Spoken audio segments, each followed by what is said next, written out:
கஞ்சா புழக்கம் அதிகமா இருக்கு, 5 மணிக்கு ஓப்பன் கிரவுண்ட்லயே வந்து கஞ்சா அடிக்க ஆரம்பிச்சிடுறாங்க அப்படின்ற மாதிரி குற்றச்சாட்டுகள்லாம் வைக்கப்படுது. இது உண்மையா? போதைப்பொருள் கன்ஃபார்ம், அதுல வந்து எந்த மாற்றமும் இல்லை. அதனுடைய எதிர் விளைவு தான் வந்து அது மட்டும் இல்லாம அந்த பகுதியிலேயே போதைப் பொருள் புழக்கத்தை இவர்கள் கண்டுகொள்ளவில்லை. பாஜகவுக்கு ஒரு ட்ராக் ரெக்கார்டு இருக்கு. அவர்கள் வடநாட்டில் இருந்து இந்த போதைப் பொருள்களை எல்லாம் களமிறக்கி விடுகிறார்கள். இன்னொன்று, ஜாபர் சாதிக் அப்படிங்கிற நபர் போதைப் பொருள் கடத்தியதாக ஒரு குற்றச்சாட்டு. டெல்லியில நீங்க என்ன அவ்வளவு நாள் டெல்லிக்கு வந்துகிட்டு இருந்தால நீங்க கண்டுபிடிச்சிருக்கீங்களா? போதைப் பொருள் அதிகமாக பயன்படுத்தப்படுதுன்னா இந்த லிஸ்ட்ல 20வது இடத்தில் இருக்கிறது தமிழ்நாடு. நீங்க உண்மையிலேயே உங்களுக்கு திராணி இருந்தால், உங்களுக்கு தகுதி இருந்தால், உண்மையிலேயே இந்த நாட்டை காப்பாற்ற வேண்டும்ங்கிற அக்கறை இருந்தால் நீங்க வந்து மொத்த நெட்வொர்க்கையும் பிடிச்சிட்டு நீங்க மாறு தட்டணும். நம்மளுடைய முதல்வரின் பற்கரைகளையும் நமது நாட்டின் பிரதமரின் கரைகளையும் வைத்து நாம அளவீடு செஞ்சிட வேண்டியதா? சுலபமா எடுத்துக்க முடியாதுல்ல சார். இப்போ நீங்க சொன்னீங்க தமிழ்நாடு வந்து 20வது இடத்துல தான் இருக்கு, 21 கிலோ வந்து பிடிபட்டிருக்கு அப்படின்ற மாதிரி சொன்னீங்க. அப்ப பிடிப்பட்டதே எவ்வளவுனா புழக்கத்துல எவ்வளவு இருக்குன்னு தெரியாது இல்லைங்களா? சோ அப்ப தமிழ்நாட்டையும் வந்து கண்காணிப்புல எடுக்கணும் தானே, அவங்களும் வந்து நடவடிக்கை எடுக்கப்படணும் இல்லையா? அதுதான் சொல்றேன். 1,46,000 கிலோ பிடிப்பட்டதை அவர்கள் கண்காணிப்பாக இருக்கிறார்கள் சொல்லுகிற சிலர் 21 கிலோ பிடிபட்டிருப்பது நாம் கண்காணிப்பு இல்லாமல் இருப்பதாக சித்தரிப்பதற்கும் வாய் உண்டு.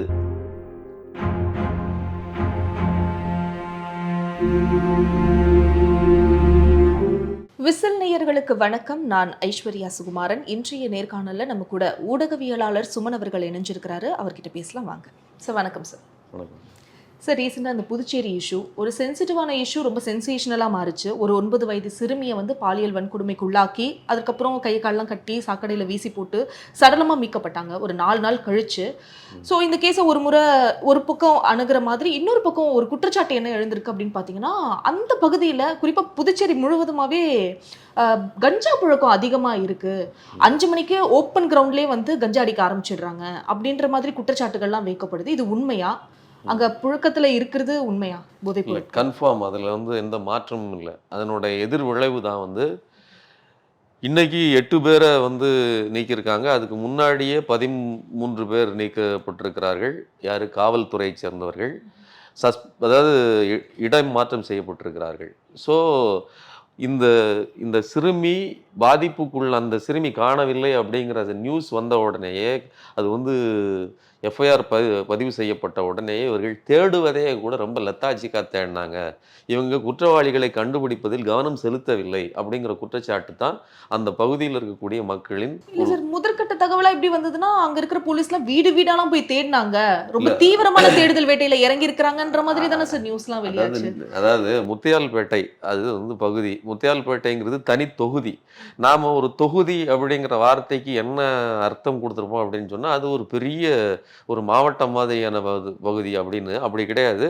அது ஒரு சின்ன ஊர் அளவுக்கு தான் அந்த தொகுதிங்கிறதே இருக்கும். ஸோ ஒரு மிகச்சிறிய இடத்துக்குள்ள கண்டுபிடிப்பதற்கான துரிதத்தை அவர்கள் காட்டவில்லை. இதை இழுத்தடிப்பதற்கு, இதை வேற ஏதாவது மாதிரி மடைமாற்றுவதற்கான வேலையை தான் செய்தார்கள் அப்படிங்கிறது குற்றச்சாட்டு. அதனால தான் உங்களுக்கு 21 பேரை வந்து இடமாற்றம் செய்ய வேண்டியது இருக்குது. குற்றச்சாட்டு, மக்கள் வைத்த குற்றச்சாட்டு பொய்யாக இருக்கிற பட்சத்தில், இப்போ நீங்க கேட்குற மாதிரி அதெல்லாம் சரியா தானே வேலை பார்த்தாங்க, இவ்வளவு நாள் ஆகத்தான் செய்யும் அப்படின்னு நீங்க சொல்லுறதா இருந்தால் ஏன் 21 பேரை இவர்கள் வந்து இடமாற்றம் செய்ய வேண்டியிருக்கு? அப்போ ஒரு அரசுக்கு இவ்வளவு பெரிய நெருக்கடி வருது அப்படின்னு சொன்னா, அந்த அளவிற்கு இந்த காவல்துறை இந்த போதை விவகாரத்தில் லெத்தாஜிக்க இந்த சிறுமி விவகாரத்தில் இருந்திருக்கிறது. அது மட்டும் இல்லாம அந்த பகுதியிலேயே போதைப் பொருள் புழக்கத்தை இவர்கள் கண்டுகொள்ளவில்லை. அதன் விளைவுதான் கருணாசுங்கிற பையனும், அது போக வந்து விவேகானந்தன் அப்படிங்கிற நபரும் சேர்ந்து இந்த கொடூரத்தை செய்திருக்கிறார்கள் அப்படின்னு வருது. ஸோ போதைப் பொருள் பழக்கத்திற்கு, அதாவது புழக்கத்திற்கு அங்க இருக்கக்கூடிய போலீஸே உடந்தையாக இருந்திருக்கிறது. அதன் விளைவாகத்தான் இப்படி ஒரு ஒரு மோசமான நிகழ்வு நிகழ்ந்திருக்கிறது அப்படின்னு தான் நம்ம பார்க்கணும். இப்போ போலீஸ் சரியா நடவடிக்கை எடுக்கல, அதனால அவங்க மேல வந்து ஒரு நடவடிக்கை எடுக்கப்பட்டது, சரி அது ஓகே சரி. ஆனா இந்த போதைப் பொருளுக்கும் பிஜேபிக்கும் என்ன சார் சம்பந்தம்? தமிழிசை வந்து அந்த போராட்ட களத்திற்கு போறாங்க, ஒரு ஆதரவு தெரிவிக்கிறதுக்காக தான் அவங்க அந்த இடத்துக்கு போறாங்க. அப்படி இருக்கும்போது அங்க இருக்கிற மக்கள்லாம் வந்து தமிழிசையை வெளியேறு அப்படின்ற கோஷமா இருக்கட்டும், அதற்கப்புறம் வருகிற செய்திகள் வந்து பிஜேபி தான் அதற்கு காரணம். முதல் விஷயம், ஒரு ஆளுநருக்கான பவுண்டரியோடு வேலை செய்வதுன்னு இருக்கு இல்லையா, அந்த வேலை இவர்கள் செய்வதே இல்லை. பிஜேபி ஆளாத மாநிலங்களில் அவர்கள் ஆளுநர்களை வைத்துக்கொண்டு கூடுதலாக ப்ரெஷர் கொடுக்கிறது, அவர்களுடைய ஐடியாலஜியை முன்னிறுத்துவது, இதை தான் செய்கிறாங்க. ஸோ அந்த அடிப்படையில் இன்னைக்கு நேரடியாக பாதிக்கப்பட்ட மாநிலங்களாக இருப்பவை தமிழ்நாடு, அதைவிட கூடுதலாக வந்து கடந்த காலத்தில் இருந்தே, அதாவது ஒரு 10 வருடங்களாகவே தொடர்ந்து பாஜகவால் பாதிக்கப்படுகிறோங்கிறத உணர்ந்து தான் அந்த மக்கள் இருக்கிறாங்க. எப்படி இங்க வந்து பன்வாரிலால் புரோஹித் இருந்தாரோ அப்படி இருந்து அவர் வந்து அத்துமீறி நுழையும் போது, தேவையில்லாமல் விஷயங்களில் மூக்கை நுழைக்கும் போது இங்க இருக்கக்கூடிய எதிர்க்கட்சி தொடர்ந்து போராடியது திமுக. இன்னைக்கு திமுக தொடர்ந்து போராடி கொண்டிருக்கிறது RN ரவியோடு. அதே மாதிரி இவர்கள் அந்த ஆட்சியையும் கைப்பற்றி வைத்திருக்கிறார்கள். அப்போ இங்க பாஜக இப்படிப்பட்ட ஒரு ஏகபோகமான அழுத்தத்தில் இந்த மக்களை அதாவது எங்களை அடக்கி ஆழ்கிறது அப்படிங்கிற உணர்ச்சி ஒன்று இருக்குது. ஸோ அதனுடைய வெளிப்பாடு. இன்னொன்று, இவர்கள் பாஜகவுக்கு ஒரு ட்ராக் ரெக்கார்டு இருக்கு. அவர்கள் வடநாட்டில் இருந்து இந்த போதைப் பொருள்களை எல்லாம் களமிறக்கி விடுகிறார்கள். போதைப் பொருள்கள் இந்த நாட்டுக்குள்ள இவ்வளவு சுதந்திரமாக சுற்றுகிறது, இவ்வளவு அதிக அளவில் வருகிறது அப்படிங்கிறதுக்கு அடிப்படை காரணமாக பிஜேபி இருக்கிறது அப்படிங்கிறதா உண்மை. நான் உங்களுக்கு பல டேட்டாக்கள் எடுத்து காமிக்க முடியும். குறிப்பா ஒரு சில விஷயங்களை சொல்றேன். போதைப் பொருட்கள் அதிகமாக பயன்பாட்டில் இருக்கக்கூடிய மாநிலங்களில் 10 மாநிலங்கள், டாப் 10 மாநிலங்கள். ராஜஸ்தான் 1,46,880 கிலோ, பஞ்சாப் 46,502 கிலோ, மத்திய பிரதேசம் 32,589 kilo, Jharkhand 32,376 kilo, Manipur 17,149 kilo, Gujarat 12,838 kilo, Haryana 11,195 kilo, Bihar 7,358 kilo, மேற்கு வங்கம் 5,446 கிலோ, உத்தரப்பிரதேசம் 4,528 கிலோ. ஸோ இப்படி டாப் 10 வரிசைகளில் வட மாநிலங்கள் இருக்கிறது. குறிப்பா அதானியினுடைய அந்த முந்த்ரா துறைமுகம், இவர்கள் பிரைவேட்டைசேஷன் அதானிக்கு திறந்து விட்டதற்கு பிறகு குஜராத்தில் அதிகமான போதைப் பொருட்கள் கடத்துவது சகஜமாகி இருக்கிறது. அதன் விளைவு இன்னொன்று, ஒரு ஆட்சி தவறுதலாக நடக்கிறது என்றால் மக்கள் அதை குறித்து கேள்வி கேட்காமல் இருக்க போதைப் பொருட்களை அரசே இறக்கும். அந்த மாதிரியான ஒரு வேளையில் இந்த பாஜக அரசு செயல்படுகிறது.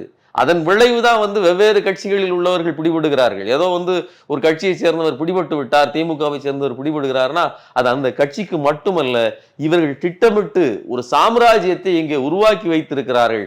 அதன் விளைவுதான் இங்க இப்படி நடக்கிறது. இதை இப்படித்தான் கோர்த்து பார்க்கணும்.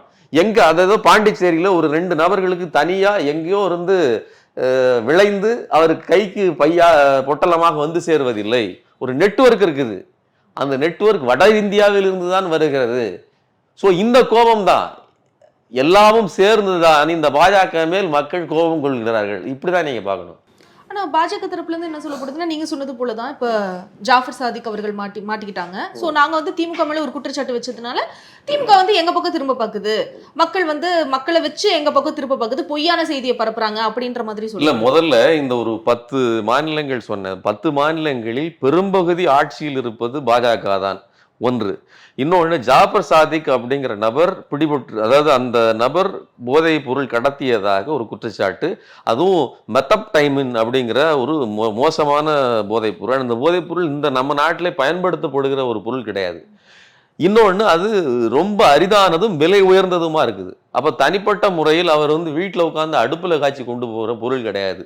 அவருக்கு ஒரு பெரிய நெட்வொர்க் இருக்கும். நீங்க உண்மையிலேயே அவரை பிடிப்பதாக இருந்தால் அவரோடு சேர்ந்த நெட்வொர்க்கையும் பிடிக்கணும். உங்களுக்கு உண்மையிலேயே நான் என்ன சொல்றேன், பாஜக என்பது ஒட்டுமொத்த இந்தியாவையும் ஆள்கிற கட்சி. இந்த இந்திய நாட்டுக்குள் தான் அந்த பிரச்சனை நடந்திருக்கிறது. இன்னும் சொல்வதாக இருந்தால் அதாவது திமுகவின் கட்சிக்குள்ள நடந்த பிரச்சனை கிடையாது. நான் இன்னைக்கு வாரங்க அங்க வந்து பேசிட்டு இருக்கிறேன். எனக்கு இவ்வளவுதான் உங்களுக்கு தெரியும் என்னை பற்றி. இங்க என்னென்ன நடக்கிறது, இதுல நான் எந்த அளவுக்கு பங்கு பெற்று இருக்கிறேன் அப்படிங்கிறது உங்களுக்கு தான் தெரியும். நான் வந்து டெல்லியில ஒரு வேலை பார்த்துக்கிட்டு இருக்கிறத பத்தி தமிழ்நாட்டு அரசுக்கு முழுவதுமாக தெரிய வேண்டும்ங்கிற அவசியம் இல்லை. அப்போ டெல்லியில இப்படிப்பட்ட ஒரு இதை வைத்து இவர்கள் தேங்காய் பொடியோடு சேர்த்து இந்த மெத்தப்டைமைனை கடத்தினார்கள் அப்படின்னு சொன்னா 10 வருடங்களாக இவர் செய்து கொண்டிருக்கிறாருன்னா 10 வருடங்களாக ஆட்சி செய்து கொண்டிருந்த நீங்கள் என்ன செய்து கொண்டிருந்தீர்கள்? உங்கள் அரசு என்ன செய்து கொண்டிருந்தது? உங்களுடைய இன்டெலிஜென்ஸ் அந்த பீரோ என்ன பண்ணிட்டு இருந்துச்சு? அப்ப இதைத்தானே நாம கேட்கணும். இங்க சீனாக்காரனை நீங்க உள்ள விட்டுட்டீங்க, விவசாயிகளை தடுத்து நிறுத்துறீங்க, இவ்வளவுதான் உங்களுடைய ஆட்சி நிர்வாக திறனாக இருக்குதே தவிர உள்ளுக்குள்ளேயே ஒருத்தன் உங்க டெல்லியில நீங்க உட்கார்ந்து இருக்கிற வீட்டுக்கு பின்னாடியே உட்கார்ந்து போதைப் பொருளை கடத்திக்கிட்டு இருந்திருக்கிறான். அவன் இந்த ஊர்ல பிறந்தவன் அல்லது இந்த ஊர்ல தங்கி இருந்தா இந்த கட்சியில இருந்தாங்கிறதுக்காக இந்த நபர்களோ இந்த நாடோ பொறுப்பேற்க, இந்த மக்களோ பொறுப்பேற்க முடியாது. அவன் எங்க தொழில் பண்ணான்? டெல்லியில நீங்க என்ன அவ்வளவு நாள் டெல்லிக்கு வந்துகிட்டு இருந்தால நீங்க கண்டுபிடிச்சிருக்கீங்களா?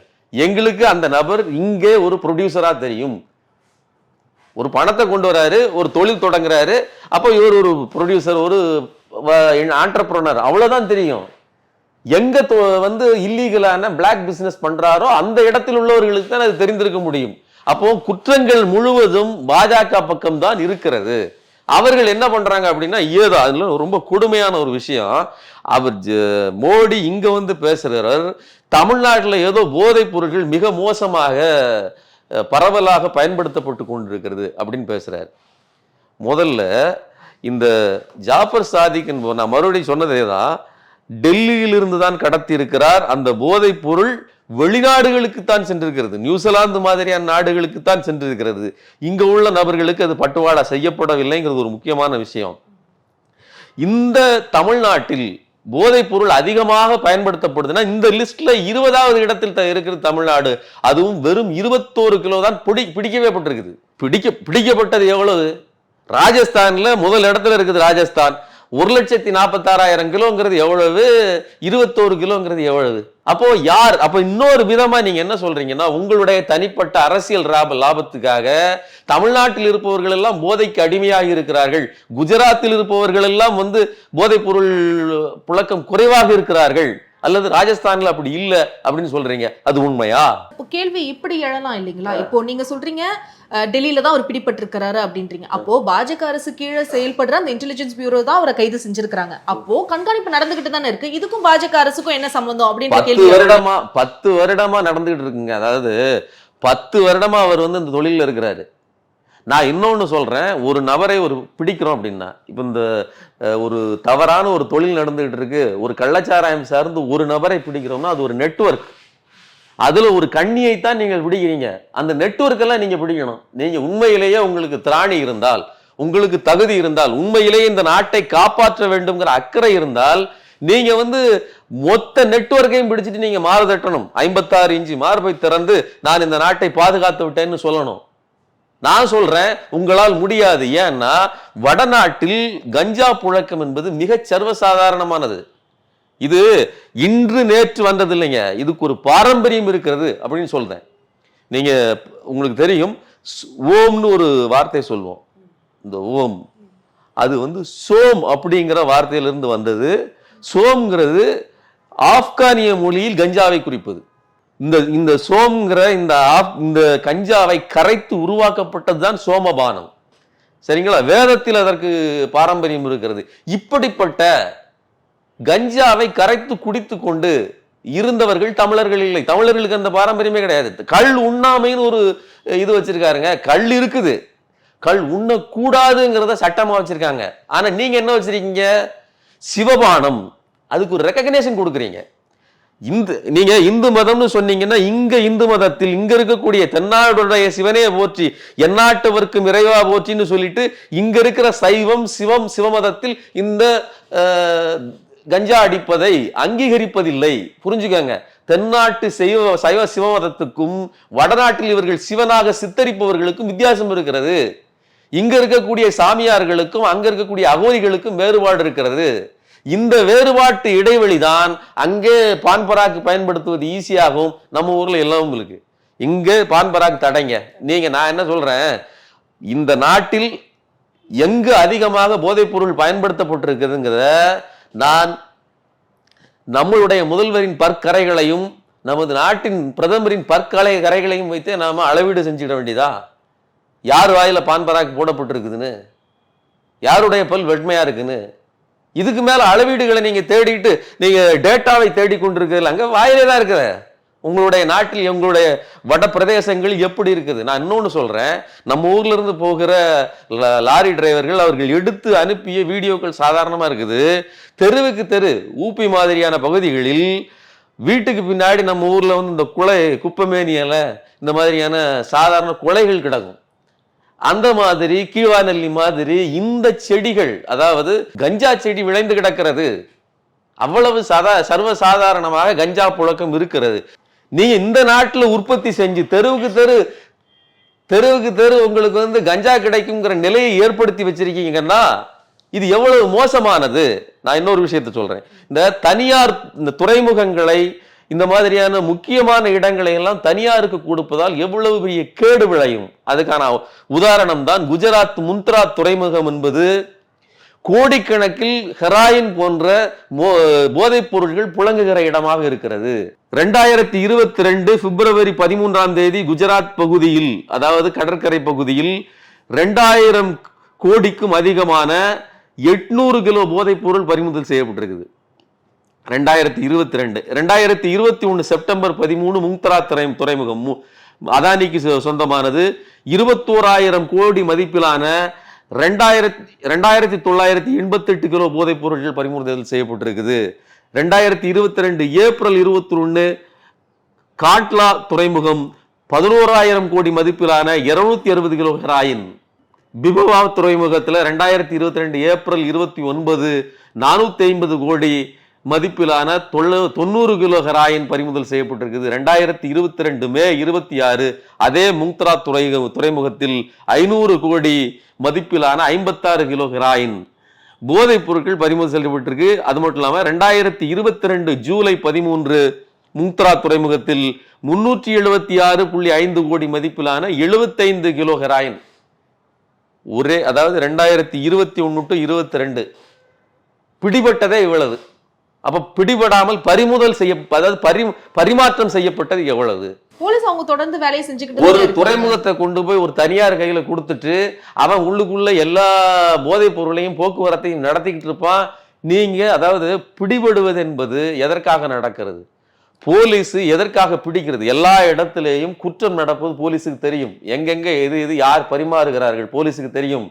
எதற்காக போலீஸ் பிடிக்கும்னா, பிடிச்சிட்டு எங்களுக்கு வருகிற மாலை கொஞ்சம் எக்ஸ்ட்ரா கூட்டி கொடுங்க அப்படின்னு சொல்லுவதற்கு நடக்கும். இன்னொன்னு, அந்த துறையிலேயே மொத்தம் 50 பேர் இருக்கிறாங்கன்னா அதுல ஒரு அதிகாரி நல்லவரா இருப்பார், அவரு கண்காணிப்பா இருப்பாரு, அவர் கையில மாட்டாம தான் இவங்க எல்லாத்தையும் செஞ்சுக்கிட்டு இருப்பாங்க. மொத்த நெட்வொர்க்கையும் சிதைச்சு வச்சிருப்பாங்க. ஏதாவது ஒருத்தன் மனசாட்சிக்கு விரோதம் இல்லாமல் வேலை செய்கிறவர்கள் கையில் மாட்டிக்கிடுது.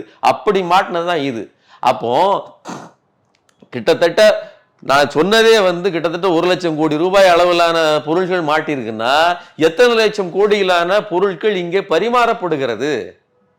தனியார் கையில கொண்டு போய் கொடுத்துட்டு நீங்க வந்து நான் போலீஸை வந்து இவ்வளோத்தையும் நான் பிடிக்கிறேன்னா முற்றிலுமாக பிடிக்கப்பட்டு விட்டதா?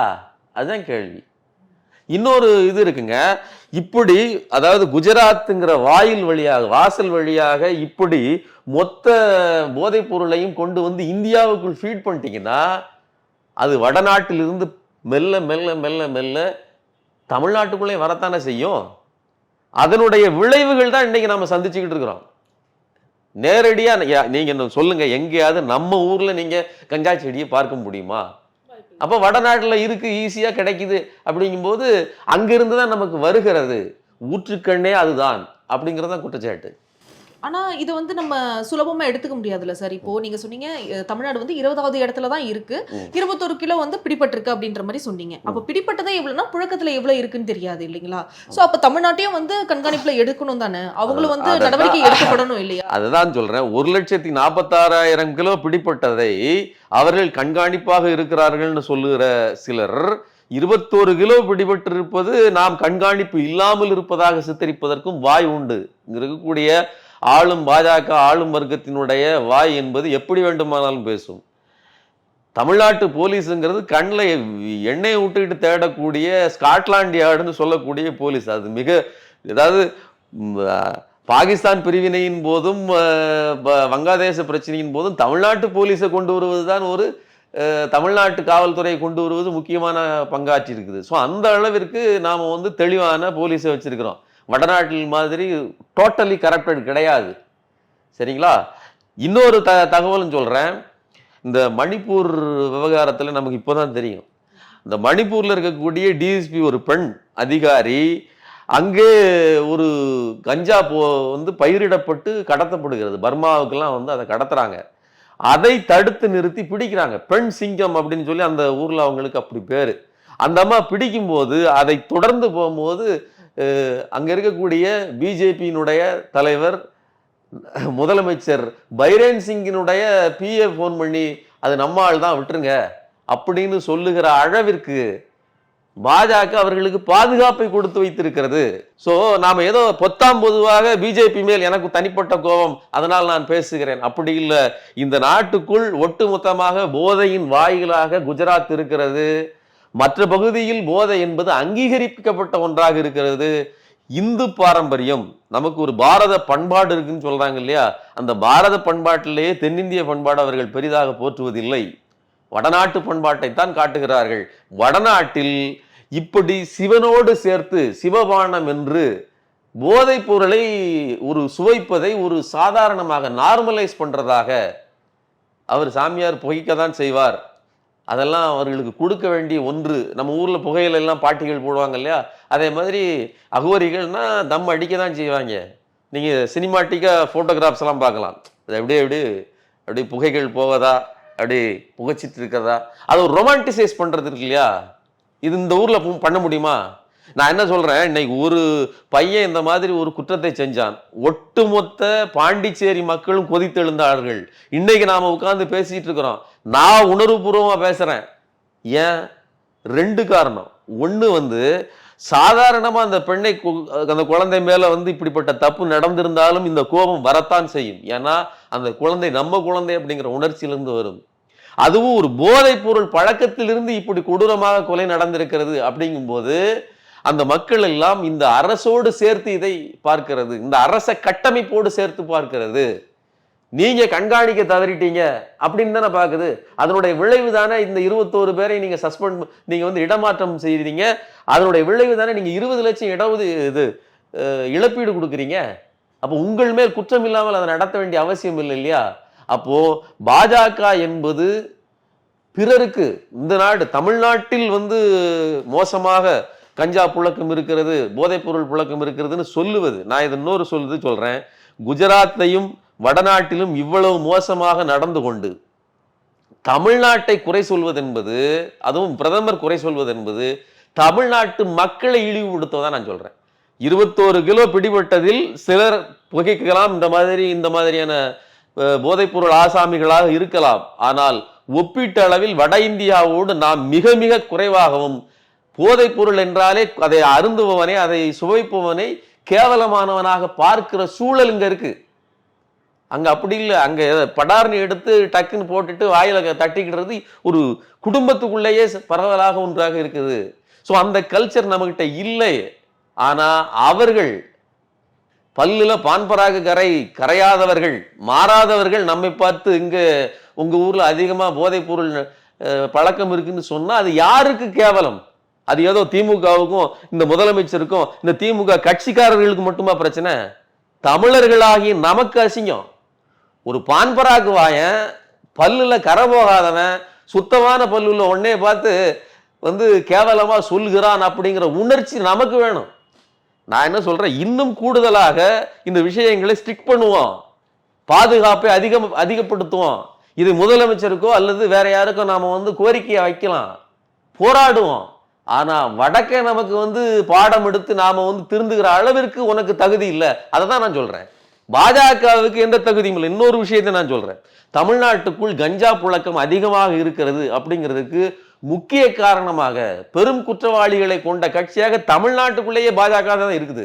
சமீபத்தில் கூட செங்கோட்டையை சேர்ந்த செண்பகராஜன் அப்படிங்கிற நபர் பிடிபட்டிருக்கிறார். கேரளாவில் இருந்து 1250 கிலோ பான் பராக், குட்கா போன்ற போதைப் பொருட்களை கடத்தி கொண்டாந்துருக்கிறாரு. இப்போ சாதாரணமா, அதாவது கஞ்சா இல்ல, பான் பராக், குட்கா, ஹான்ஸு இந்த மாதிரியான புகையிலைகள் கூட தவறானது, வேண்டாம்னு சொல்லி அதை தடுத்து வைத்திருக்கிறது இந்த மாநில அரசு. நீங்க சாதாரண பார்த்தீங்கன்னா முன்னாடிலாம் வந்து ஜன்னல் ஓரமா வட இந்தியர்கள் தொழிலாளர்கள் வந்து புளிச்சின்னு நாம இங்கோடி உட்காந்துருப்போம், கழுத்தை கிராஸ் பண்ணி கொண்டு போய் ஜன்னல் ஓரமா துப்பிட்டு வருவான். இப்படி கிராஸ் பண்ணோம் அந்த எத்தலை எச்சி. அப்படியெல்லாம் இருந்த நிலை எங்க மாறிச்சு? 2-3 வருஷத்தை எப்படி மாறிச்சு? இதை பொது வெளியில் நீங்கள் பயன்படுத்தக்கூடாது அப்படிங்கிற தடை இங்க இருக்கு. கஞ்சாவுக்கு தடை மட்டும் இல்ல, இந்த பான் பராக் மாதிரியான விஷயத்துக்கே தடை இருக்குது. அப்படி ஸ்ட்ரிக்டா தடையை அமல்படுத்த போய் தான் இந்த அதை வந்து உடைச்சி 1250 கிலோ அப்படின்னா 1.25 டன் கொண்டு வந்தவர் பாஜக நிர்வாகி. அது மட்டும் இல்ல, தமிழ்நாட்டுக்குள் கஞ்சா மற்றும் போதைப் பொருட்கள் புழங்குவதற்கு முக்கிய காரணமாக இருப்பவர்கள் ஒரு லிஸ்டே இருக்குது. சரவணன் பாஜக உறுப்பினர், ராஜேஷ் சென்னை 109வது வட்ட பாஜக தலைவர், விஜயநாராயணன் மத்திய சென்னை பாஜக செயற்குழு உறுப்பினர், விஜயலட்சுமி செங்கல்பட்டு வடக்கு மாவட்ட தலைவர், மணிகண்டன் பாஜக தாழ்த்தப்பட்டோர் பிரிவு மண்டல தலைவர், ஆனந்தராஜ், ராஜா என்ற வசூல் ராஜா, குமார் என்ற குணசீலன், மணிகண்டன், விவிங்கோ அடைக்கலராஜ், சிதம்பரம் என்ற குட்டி, ராஜா என்ற சூரக்கோட்டை ராஜா, சத்யா என்ற சத்யராஜ், காசிநாதன் என்ற காசி, இவ்வளவு வந்து பாஜக நிர்வாகிகள் பாஜகவில் பொறுப்பா இருக்காங்க. ஸோ பாஜகவுக்கு எந்த தகுதியும் இல்லை. முதல் விஷயம், ஒட்டுமொத்த நெட்வொர்க்குமே வடக்கில் தான் இருக்கிறது. அதனுடைய விளைவுகளைத்தான் நாம் சந்திக்கிறோம். அதனால தான் இந்த குழந்தை இறந்திருக்கிறது. இதையும் கூட நாம் சாதாரணமாக எடுத்துக்கொள்ளவில்லை, எதிர்வினை ஆற்றி இருக்கிறோம். நான் என்ன சொல்றேன், குஜராத்தில் கடந்த பல வருடங்களில் 39,000 பெண்கள் காணாமல் போயிருக்கிறார்கள். கேஸ் பதியப்படும், தேடிட்டு போனோம்னா ஒரு பாஜகக்காரன் வீட்டுக்குள்ள கொண்டு போய் அந்த கேஸ் நிற்கும், இவன் தான் இதுக்கு காரணமானவன்னு. அதனால கேஸை அப்படியே இழுத்து மூடிடுவாங்க. இப்படி 39,000 பெண்கள் காணாமல் போயிருக்கிறார்கள் குஜராத்தில். மோடி ஆண்டது, சரிங்களா? மோடி பாதுகாவலர்னு சொல்வதற்கு அவர்களுக்கு எந்த தகுதியும் கிடையாது. ஒரு குழந்தை இறந்ததற்கே நாம் இவ்வளவு பொங்குகிறோம்.